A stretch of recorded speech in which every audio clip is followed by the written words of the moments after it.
Good morning, everyone, and welcome to the Alicia McKay Show, temporarily hosted by someone else. We had an amusing mishap just before where Alicia's on the road in a hotel, and with a few technical things not quite going our way, the show's kicking off to an unusual start, i.e., hosted by someone who is not Alicia McKay. Good morning, everybody. Lovely to be with you.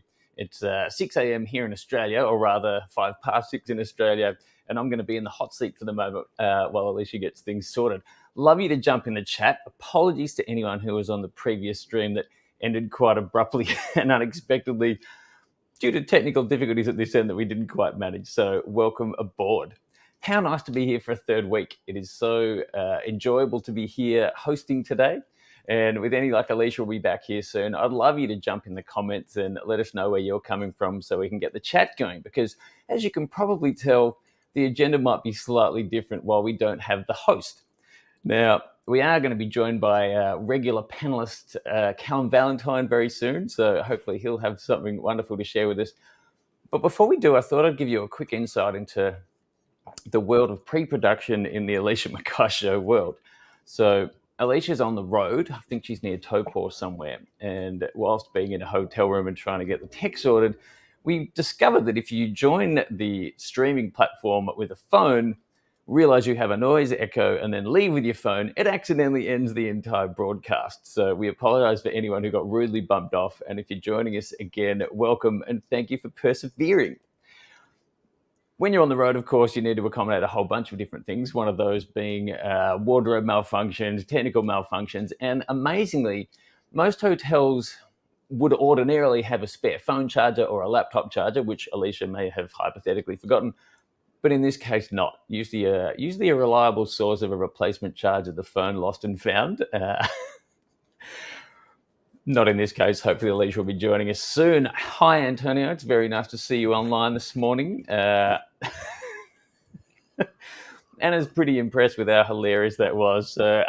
Very much Alicia to just hear an audible, oh shit, and then the broadcast ends. You're right, Anna. That was absolutely fantastic. Morning, Sarah from Christchurch. It's great to have you on board. What a pleasure it is to be hosting a podcast that has live commentary. I don't think we've seen many of those. So that's a really enjoyable aspect to this show, hearing from people live while we're recording to air is a joy. It's a joy to know that there are people out there and tuning in from a few different places and bringing energy, I think, is the important thing. As you would know, in the online world that we've moved into, it's quite hard sometimes to summon energy that you need to sit in a seat and talk to a camera. And so having live comments coming through is great. Good morning from windy Wellington.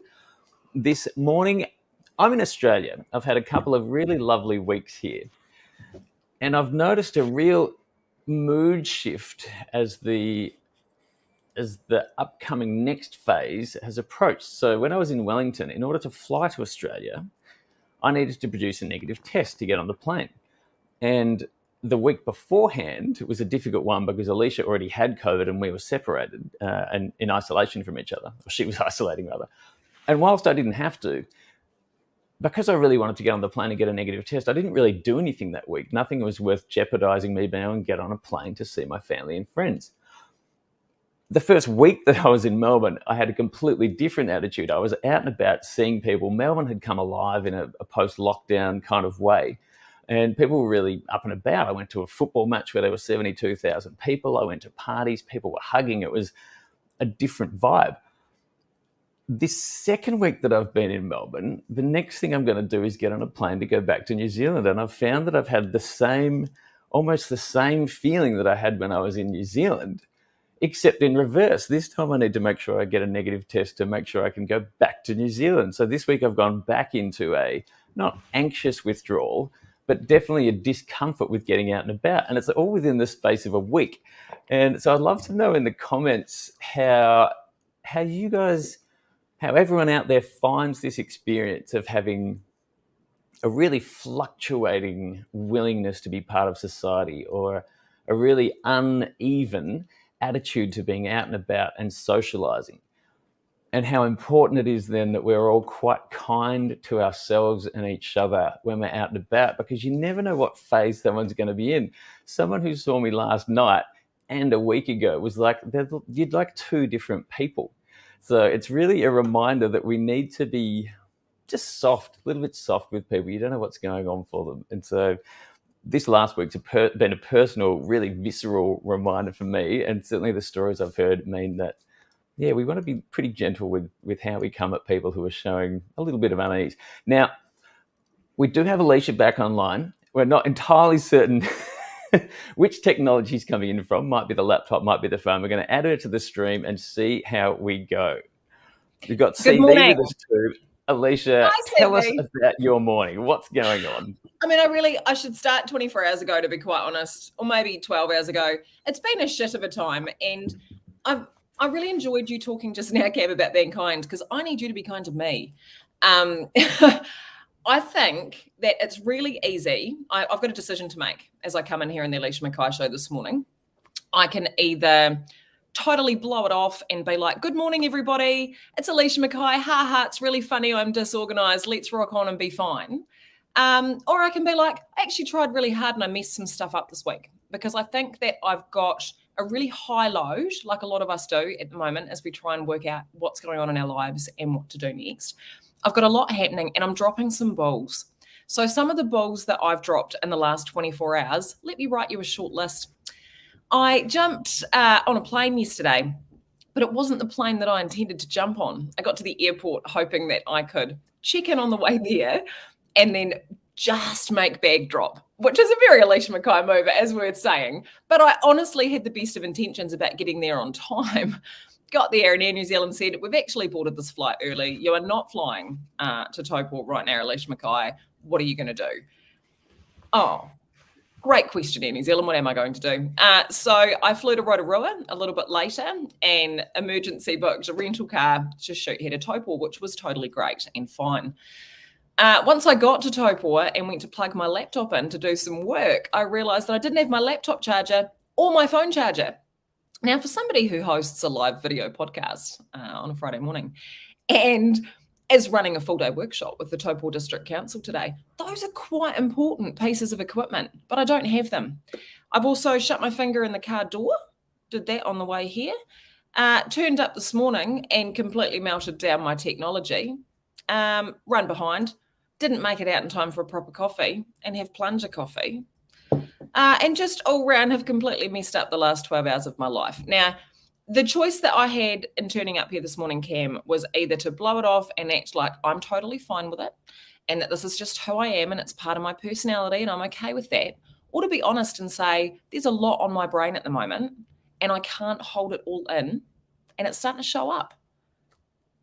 Isn't it interesting how, even though we know this stuff, sometimes it's hard to practice it? So one of the core things that I've loved about getting to know you and your work is how well people respond to being given permission to be honest about what's going on.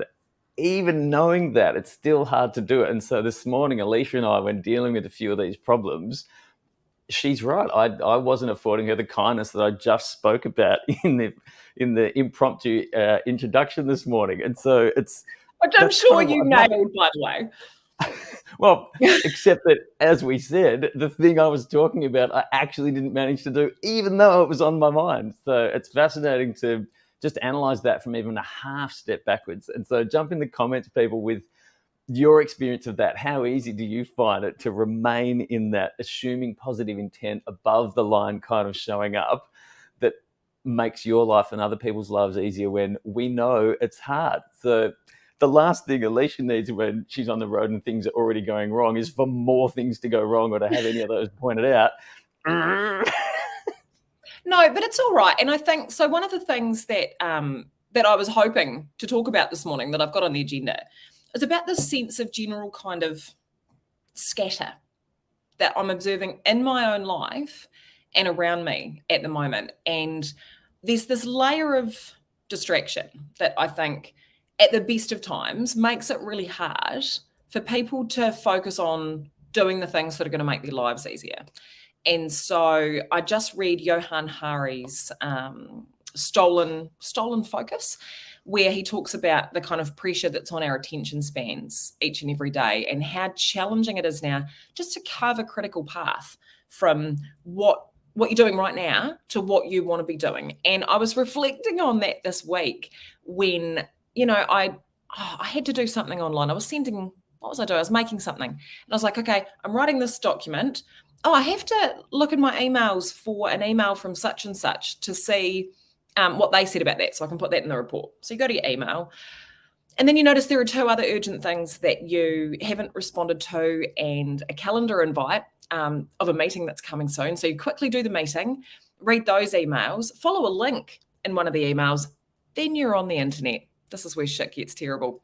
You're on the internet, you recognize you've got 2 open tabs. You were buying a household appliance, you were reading an article, you've got social media open in one tab, and actually some research for the report you're writing. Now, by the time you loop back to the report that you were writing, it's been 90 minutes and you can't actually remember where you were at, but all you stopped out for was a single sentence. Now, that's an example from my personal work experience this week, but I don't think I'm alone in feeling that sense of general scatter. And at one point this week, I sent Cam a text and I said, Cam, I can't talk right now. I'm busy doing 367 things at once and only achieving 0.3 of them. And since I sent that text, I've thought about that a few times during the week. And it would be what I like about Johan Hari's book, I think, is it's easy to point fingers at people, focus more, prioritize better, install a blocker on your web browser, create better personal habits, change the way you show up at work. But hang on a minute. If everybody's feeling this way and we're all fighting the battle, what's the point of an individual level of blame? What's gone wrong in the way that we've designed how we live, how we work, how much information we consume, how many things we expect of ourselves, how far we expect our identity to expand and what we expect it to encompass? Maybe it's too big. I love the arbitrariness of where you are too. There's a great comment from Anna Berrick in the chat saying they've got this phrase of having sinking week, a really easy way to label this feeling, which I think encapsulates all the things you were just talking about really well. And we'll just let the sinking week be, and next week we'll sail. And I think the reason I love this comment is that it's with a few words labeled something that's then easier to communicate. And if you've had the conversation in advance, if you're able to say, like if you'd said to me this morning, I'm having a sinking week, and we've had a conversation where we know what that means, that's an easier way to communicate the volume of stress or the acuteness of it, or a little bit more context to it that is more likely to lean into positivity rather than frustration. So I reckon we're going to take that, Anna. That is language that we're going to start using. Yeah, I like it. The Alicia McKay show is going to talk about sinking weeks or sinking days. And I saw a great post this week. I think it was from New South Wales local government. I can't remember the name of the guy, so it is worth popping his name in the comments if you remember. But he's got a really massive piece of paper next to his desk where each day he puts where his mental state's at out of 10. So some days he's an 8 out of 10, some days he's only a 4 out of 10, and what he needs from people. Now, what I love the most about that is that we encourage that kind of vulnerability and openness in the workforce, especially about our mental health. But it's actually quite rare to see that coming from the chief executive, which is who this guy is in his organisation. Now, leaders need to go first. Vulnerability is hard, but we can't ask our teams to be like, oh, fail fast and like be okay with your mistakes, without being able to be the leader and get up and be like, well, I'm fucked this week. How are you guys? And it doesn't necessarily detract from your credibility or your professionalism, but it humanizes you. It makes it possible to connect and to realize that the kind of challenges we face, they're bigger than us. So at Not an MBA, we teach context leadership, which is, hey, you can be the best person you like, but at the end of the day, you're just at the whims of the environment around you, right? So either you can manage that and focus on that, or you can't. And this kind of level of focus and distraction and scatter, I think, is a really good example of that, because it's like, sure, you can be the most focused person you know, but if you're operating in a context, an environment, and a society and a media environment that expects you to be across far too many things, even your best is going to be hard. And so it's how do we kind of lean in, be real, and focus on the bigger picture that we're all part of and that we're all victim to, rather than like, what are you up to today? Love that. And so the example I want to give now is there's a friend on the call, Wayne Newland, who's this fabulous man who lives in Christchurch, a really, really Oh, good friend of Alicia. oh, Wayne is just a jet. And so I wanted to point out an example of what he did to change his environment to make it easier during lockdown. So he found that Wayne, who we stay with over Christmas, and they're renovating the house and there's tools and everything everywhere. And Wayne is a very handy man. If you need something fixed, just invite Wayne over. Don't even no, mention there's a excuse me. problem. Let me just fix that for you. Wayne is the handiest man. The handiest. True. And so the example that I want to bring up is during lockdown, he and his neighbour, his direct neighbour, installed an open door with a bar between their two backyards to give themselves a little bit more social window. So if instead of walking out to the front of the house to say hi during lockdown, they could literally just open the fence in the backyard, have two stools on either side of a wooden bar that Wayne installed to make his life just that little bit easier to connect. And so I think that's a really good tiny example, along with labeling something like Sinking Week, of giving yourself a chance to get out of those difficult moments. And the more we can do that, share those things and be honest with them, the better. And to tie it back to a comment you made, I think, last week, you told us the story about the mayor in Sydney who was talking about how he was making it safe for his teams to fail and be vulnerable, but then when put on the spot by a good question from you, absolutely balked at it because he didn't feel safe himself. And the fear that we all have that being vulnerable makes us weaker is a real one. Like, you can't just default to vulnerability. It doesn't work that way. That's why it's hard. And we get that fear for a reason because we've all been burned. So it's not like we're like, oh, it might happen. It's like I can think of 3 tangible examples in my life where I tried to be open and it failed me. And those experiences stick with us a lot more than the ones where we were rewarded for being open. Because quite frankly, this whole leaders can be vulnerable thing, bit of a new trend, mate. It's just kicked off. Absolutely. And so here's an example from a completely different sphere that I experienced yesterday. A mutual friend of ours, Adam Voigt, runs an amazing program in Australia called Real Schools. He is the most Australian in Australia. He's a very Australian man. His accent is broad and he has the colloquialisms and slang that befits a man of his large Australian physique. Anyway, he runs a program called Real Schools. And what that program does is help schools introduce that vulnerability to students in a safe way. So yesterday morning, I had the privilege of interviewing some parents, teachers, and hearing conversations with some kids about how the program's affected the school. And the aim of it is to give children control of their destiny, if you like, and giving them tools to talk about their emotions and how they're feeling, and taking away the punitive responses that schools often have in place for misbehaviour, and instead empowering them to describe in their words what's happened. And so talking to a couple of teachers yesterday who've been on this progress journey and evolution of discipline with the Real Schools program, hearing a student be empowered to say, I feel ashamed of what I've done and how I've made the rest of the class feel, completely changes their ability to then process it and evolve the situation to a more productive place.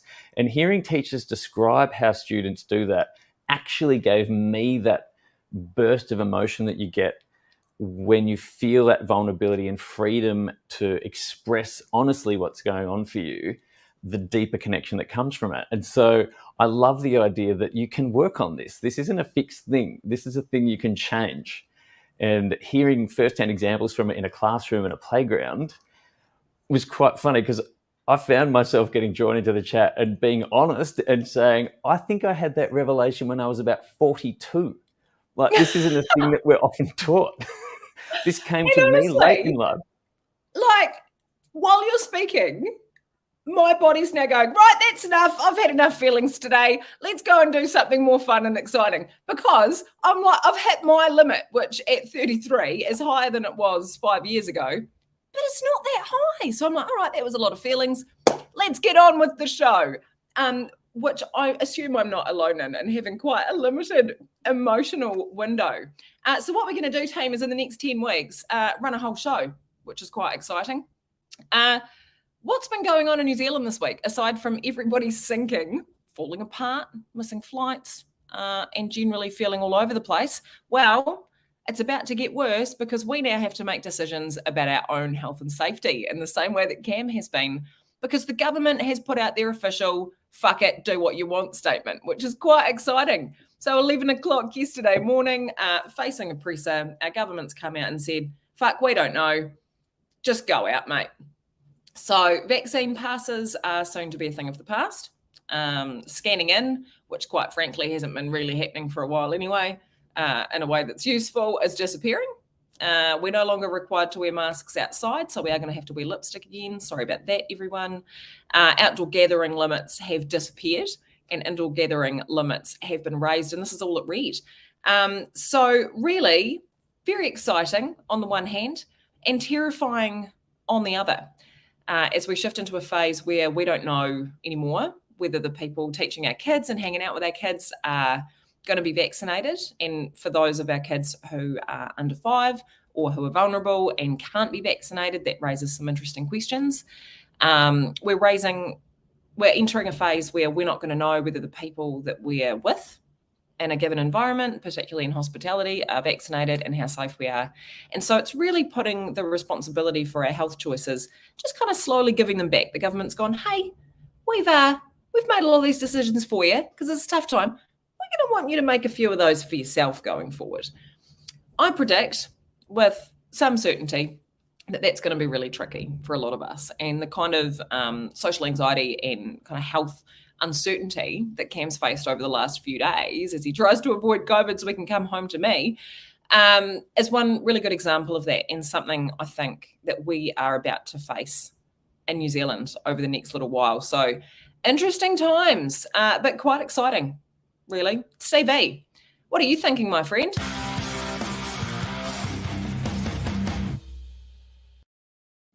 Got to get that intro in. I'm thinking about all this like plus war. Oh yeah, war. Yeah, because it's not good, is it? There's a bit of that going on at the moment in other places in the world, and sorry, I don't want to interrupt you, but I'm about to. I've just got this feeling, seeing as Cam's talking about naming your feelings, or I'm like, oh, I'm pissing and whinging about my flight and my fucking laptop charger. Okay, well, war. Yeah, well, this is what I'm going to talk about, because we haven't experienced or thought about on a daily basis war for a long time. I mean, there've been plenty. There's been plenty of conflict around the world, but the way that Ukraine is kind of dominating the entire media narrative is something we haven't seen for a long time. And if you were being cynical, CV, about why it is that war in Ukraine is getting so much media attention, but the other conflicts that we've seen in the world over the last couple of decades haven't, what do you think that's about? I mean, it's about a lot of things, isn't it? It's about the West feeling actually threatened by this. There's an unfortunate people look like us factor that says everything about the structural racism and other factor challenges that some people continually deny to exist, but yet we see these evidenced all the time, and there's a lot of stuff that we haven't thought about for a long time, and the privilege of not worrying about nuclear war on a daily basis. All of that sort of stuff is coming into play. But my bigger point about this is we kind of need to update our cliches of what. All right, talk to me about this. Of what a war looks like. So do they still have the helmets and that? Yeah. You still got all the military uniform stuff, but yeah, good, cool. The way that progressive ideology is threatened by hatred is something that we're really facing here, in a way that we've had advances in LGBT issues, we've had people be able to be themselves on a bigger scale, and when something like this propels us back to a different time, a time when it was more about survival and less about your ability to self-actuate, it's just it's something that so women and children, off you go, mate. Men, you're not going anywhere. Yeah, exactly. It's like we haven't updated it. I love this idea that we've got ideas that haven't been updated because they've been in the back of the cupboard because we haven't needed them. the whole how we respond to war thing. We haven't dusted that off for a while. And it turns out it's full of the values and ideas from 1942. Yeah, so the legal requirement for men to stay and fight, and the assumed gender roles in that, and this is the whole point. It seems like a facile woke conversation in the context of being shot at, right? But these things do matter because they're the old stories that we pull out of the bag when it comes to this thing. Yeah, and what pisses me off, actually, in the same way that I'm a bit nervous about the voices of freedom now being like, we've changed our response. See, I told you this whole time we didn't need to be kept safe from mass death, but nervous about that.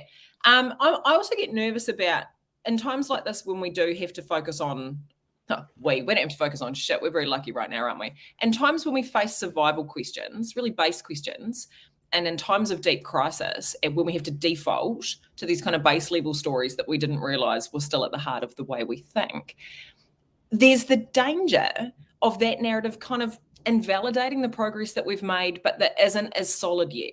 So it's like we've got this solid foundation of like a couple of 100 years or whatever of just, patriarchy and violence and that. And then we've tried to kind of assemble this house of cards on top of it of like equality, looking after children, social welfare, trans rights, and we're trying to assemble it, but it's not solid yet. Like, it hasn't sunk in. And as soon as we face something that attacks that foundation, all the cards fall over, and you've got people who never really got engaged in the house of cards going, see, the cards are bullshit. Yeah, it's that sort of first thoughts, second thoughts thing, isn't it? Where people assume that everybody's thinking it, and that's the base layer. And if you haven't re-examined up the chain, that's really damaging. The other thing that's amazing to me is it's very easy to put Zelensky in a particular box and say, this is somebody who used to play the president on TV and now is the president. And that's exactly what we need and exactly what leadership is. And I think this is a fascinating example of stripping away that cynicism of having a reality star or somebody who's used to being on screen. It's incredibly inspiring. The video work that's coming out is so natural in a way, and you can almost study it from a cinema point of view and think about how we're affecting people and how we're getting our message across. Okay, so what I really like about this CV, and this is super topical for me, because you've got Arnie out there putting his message out there being flipping amazing, and now you've got Zelensky, who's a former actor, media star, who's using all of those communication and connection skills and channeling that towards one of the most brilliant displays of leadership that we've seen. I listened because I was in a rental car and because I had very limited service and no Bluetooth because it was Rent-A-Dent, not Hertz. I listened to radio talk show last night with Duncan Garner, and he was having a bit of a stab at Chris Farfoy and saying, look, as far as I'm concerned, if you've been on the other side, if you've been a journalist or you've been in the media, obviously hugely biased by Garner's media experience himself, he said you shouldn't be a politician. If what you're used to doing is crafting story and fronting up and being in the media, then you should absolutely not be a politician. And you just kind of want to sorry, Duncan, because I think you're a great guy, but you just kind of want to knock on Duncan's door and kind of just like point at Zelensky and be like, oh, okay, is that right? This is something really fundamental that we're learning about information, I think, is like, so take the protests recently. We had so many live streams out of there, and there's a few myths about information that we need to update. And one of them is that seeing is believing, because first of all, we live in a time of deep fakes where, an example from Ukraine, there was a Zelensky deep fake that if you're in any kind of stressed position, which while being shelled, of course you are, you could entirely believe. Yeah, but try missing a flight and losing your laptop charger. Look, let's not judge people's stress levels. It's and the same live streams coming out of the protest were the same thing. Like, the type of information or the idea that that you know what's going on because you can see a live, uncurated, unmoderated, unresearched feed of just raw data coming out of something. Like, if you watch one live stream, they're planting lettuces, and if you watch another, they're hurling bricks at police. And it was fascinating to see the commentary act be stuck somewhere in between. So you had News Talk ZB, who, as the protest went on, was sort of progressively more in there with the side, and then there was the traditional approach of, this is not a real protest, these are imported ideas. Which I think is a whole fascinating discussion there. Whether, aren't all our ideas imported or imported? No, mine are fresh. Mine are homegrown, natural, all organic. Get them here. You do pay a premium for them, but they are fertilizer free. Yeah, I love that. And, you and I had a conversation this week about that whole movement and how it started off looking like it was genuinely about asking questions around the government's management of the pandemic and what that was doing to people's lives and social inclusion. And I had a lot of sympathy for that. I think a lot more sympathy than a lot of my peer group, because I totally understood some of the fears around the way people are treated in the health system, and also just how massive that feeling of marginalisation was for people that made different choices. So I had a lot of sympathy for the feelings, while still being totally on the side of the mandates. So that I could see. And I went down a real Facebook rabbit hole watching a lot of those live streams to try and understand where people on the other side of the fence were coming from and how they were convinced and what mattered to them. And that was really helpful for me to keep me compassionate. I've lost a bit of that compassion this week. As you've drawn to my attention, one of the kind of leading live streamers from that movement, who now seems to be adopting this kind of really cut price independent journalism, which is actually just see what's in the news, say the opposite, but say it in a conspiratorial tone of voice, like, Putin's the bad guy, is he? Talk to me about that, CV. Yeah, that's so. I mean, watching what is unarguably propaganda filter in to From this Russia. ecosystem that yeah, I mean, Russia is the master of this, or was pre-Zelensky. I mean, they had a Rand Corporation called it fire hose. Like fire hose was the metaphor for the Russian information complex, which is just to spray so much disinformation out into the world that what people's instinctive reaction is to think nothing can possibly be true. So I'm going to retreat from this. I'm going to retreat from any kind of activism. To link that back to our chat earlier on, that's a really effective tactic when people are already so overwhelmed by information that if you get a whole lot more and it's not totally clear anymore, you just kind of go, I better not pick a side just in case. And so it's kind of picking up on that sense of overwhelm and lack of agency that we already feel about making decisions and just going, nah. Because we're not very good at in Western culture at saying, no, I've had enough information for the day. Like, that's enough for me, thanks.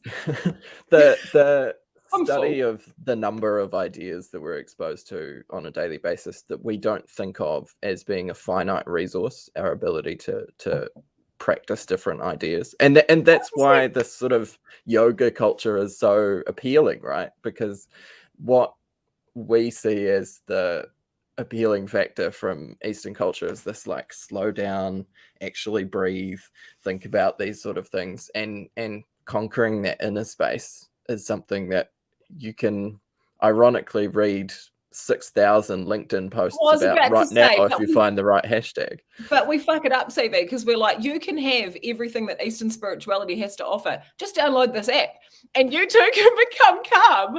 It's kind of like, but what you were just saying triggered me. Wee Harriet, my wee mate Harriet, my wee 6-year-old, nearly 7-year-old daughter, when she's full, and she's the best kid I know at detecting an appetite and a lack of appetite and immediately executing it. Like, most kids will continue to eat lollies after they're full. This kid, halfway through the lolly that she decides she's full on, will spit it out and not have another one. Like, she's amazing like that. But when she says she's full, she often says, I don't like it. And I'm like, well, you clearly do like it, Harriet, because you've been eating it for the last 20 minutes. I think you're full. But she's like, I don't like it. And I feel like that's kind of what we need to be doing with news and ideas sometimes, isn't it? A bit like the old DARE program, stop it, I don't like it. It's not just I've had enough. It's like, I don't like it anymore. I'm going to have to see the end of that. Thank you. Yeah, and I think you know as well. So Yeah. when I'm just craving news because of various factors, including familiarity or wanting to consume information to feel safe, is one of the things I'm trying to tone down in my life at the moment. And you can still, like, you can have a methadone of this. You can still consume content and just have it not be quite so overwhelming. So What if we picked up a newspaper? Here's an example. So I'm a big fan of going analog when the modern world is too exciting. So like, I don't like taking notes on my phone. I'm all about my pen and paper. And I'm like, maybe we don't do news sites anymore. Maybe we don't watch Alicia McKay show streaming in whatever state she's in on the interwebs. Maybe we just have to like read articles in the newspaper. Hold on a minute. I've got one. Right. Topor Times, everybody. This is the slow news that we all need. Climbing inflation, interest rates, I'm going to put that down. Yeah, it's no good news, mate. Yeah, put it down. So step one in my 12-step program for information detox is I'm already signing up. Maybe not text, read Facebook and Instagram and watch Netflix at the same time. So if you can do that, just concentrate on the actual visual images. At a time. Yeah, just put one stream in your brain at a time. I'm loving Raywin's comment there. It brings a whole new meaning to TMI, which I always thought was talking about like cervical mucus, but it turns out it can actually be about too many news articles on the internet. Yeah, completely. And just allow yourself to fully connect and be present to one source of information at a time. I saw a great tweet that said, after a long day of looking at the medium-sized screen, it's time to go home and look at the big screen whilst rewarding myself with the small screen. And it's such an accurate description of so many people's days. I'm like, I feel seen and I don't like it. All right, wonderful. Rapidly reaching the end of our broadcast, which quite frankly has been an absolute shambles. And for all of you who are still with us and watching and enjoying where our brains are taking you today as we have ideas in real time, probably we covered a lot of ground though. Well, I was about to say, I've had a bloody good time. It's been a good yarn. It hasn't been as sexy and entertaining as often it can be, but it's been a bloody good chat. And so I'm glad Kev and I aren't hosting a spin-off show on week 3, because it was either going to be Joey or Frasier, and who knows. Yeah, okay, but I first of all, I'd watch your spin-off show, the Cam and CV show, as long as it didn't talk about what a pain in the ass Alicia McKay was. But I'm really interested in hearing from our audience how they found our slightly different format today. Enjoyed a bit of a panel chat covering things that we aren't even remotely experts on, like international relations, pandemic response, stress levels, and most importantly, feelings, the things that we're really not an expert on. And while we wait for the buffer of the live stream to give people 20 seconds to respond to that question, I thought I'd mention the weird, not anxiety, but dilemma I had this morning, which was wondering whether or not this is the shirt I wore on the show last week. When you have a certain number of days in your laundry cycle, but you see the same person on the same day of your laundry cycle, not that I'm adhering to a daily structure here, but you're like, I've washed this shirt in between. It's okay. This isn't like... this isn't my only shirt. And so those really strange little thoughts you can sometimes have to yourself of wondering if you're being judged for something that in reality no one is noticing or caring about at all, but it still plays in your mind. Do I have to change this shirt because I was wearing it when I saw this person a week and a half ago? Does that go through anyone else's mind? No, well, just me. It is wonderful to see your comments coming in here. I will also point out I did wash my formal Grimes t-shirt in between appearances as well. Oh, you guys are so cute. Oh, so one of the advantages of the patriarchy is that no one's watching what you're wearing. They may occasionally watch what I wear, which I get around by wearing a black top every Friday, just in case you haven't noticed, everyone. Different black top, always a black top. So I'm getting around that. But no one's noticing what you're wearing because they're not judging you on your appearance. They're judging you on the merit of your ideas. Well, the best part about Nice to be that context, the comment you just made then, so there was a famous example in Australia for anyone who knows Carl Stefanovic and Lisa Wilkinson. They were the co-hosts of a very popular breakfast show for a long, long time. Lisa Wilkinson would get roasted if she wore an outfit more than 2 or 3 times in a year. Carl Stefanovic wore the exact same suit for 200 days in a row in a subtle, silent protest to the complete bias there is in a gendered way, and no one noticed. Assholes. You have been fabulous. What an audience, Alicia. How patient and kind they all are. For my final shout out this today, I actually want to give a shout out to Apple because, they don't get enough coverage or enough respect.